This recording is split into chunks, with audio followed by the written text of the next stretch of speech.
A graça e a paz do Senhor Jesus, amém, irmãos? Hoje nós vamos compartilhar em Gênesis, no capítulo 20, do versículo 17 e 18 da palavra do Senhor.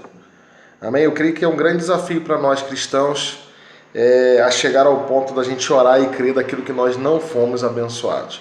A palavra do Senhor diz assim para a gente: e orou Abraão a Deus, e sarou Deus a Abimeleque e a sua mulher e as suas servas, de maneira que tiveram filhos, porque o Senhor havia fechado totalmente todas as madres da casa de Abimeleque, por causa de Sara, mulher de Abraão. Amém? A palavra de Deus é poderosa e ela, de uma certa forma, não deixa que nenhum erro de nenhum homem de Deus fique fora dela. Isso é impressionante, porque se nós formos olhar a vida de Abraão, embora seja aquele que fez uma aliança por fé com o Senhor, se nós formos olhar a vida de Davi, aquele que tinha um coração segundo o coração de Deus, todos eles erraram, todos eles falharam.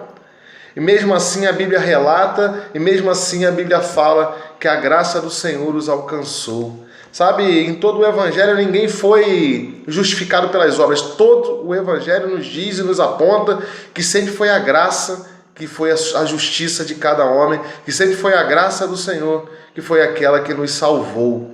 Amém? E aqui também não foi diferente. Em Gênesis, no capítulo 20, há uma passagem onde Abraão mente sobre a sua mulher. Ele diz que Sara não é sua mulher para o rei Abimeleque.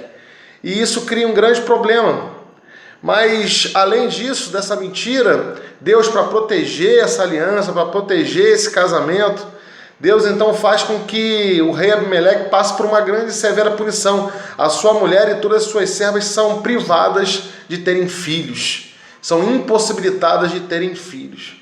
Sabe, aqui é que gira o cerne da palavra, aquilo que eu queria te dizer. Porque logo no capítulo 21, capítulo seguinte de Gênesis, nasce o filho da promessa do Senhor. Todos nós temos uma promessa de Deus. Todos nós recebemos uma mensagem do Senhor, algo que nós aguardamos, esperamos e confiamos. Mas o Senhor, por muitas vezes, faz nós chegarmos no nosso limite.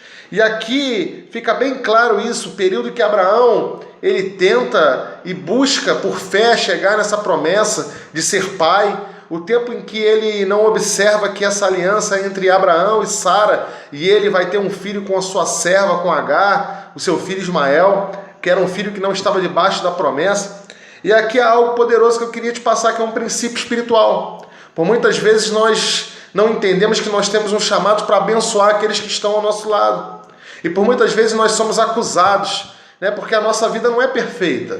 A nossa vida é cheia de dificuldades, de tribulações. Em algumas partes da nossa vida nós ainda estamos aguardando a promessa. Às vezes é na parte financeira, às vezes é no nosso casamento, às vezes são as nossas impossibilidades, as nossas impotencialidades que ficam expostas. Mas mesmo assim o Senhor lhe chama para crer e abençoar aquele que ele vai colocar ao seu lado.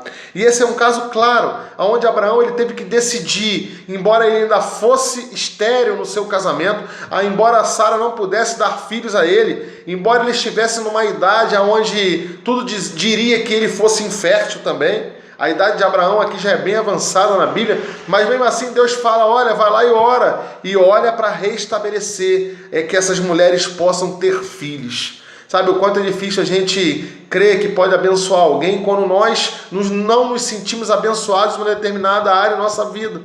Sabe, por quantas vezes tem pessoas passando por dificuldade, mas porque nós somos acusados e não cremos que o poder vem de Deus e não é um poder nosso, nós não oramos e não abençoamos aqueles que estão ao nosso lado.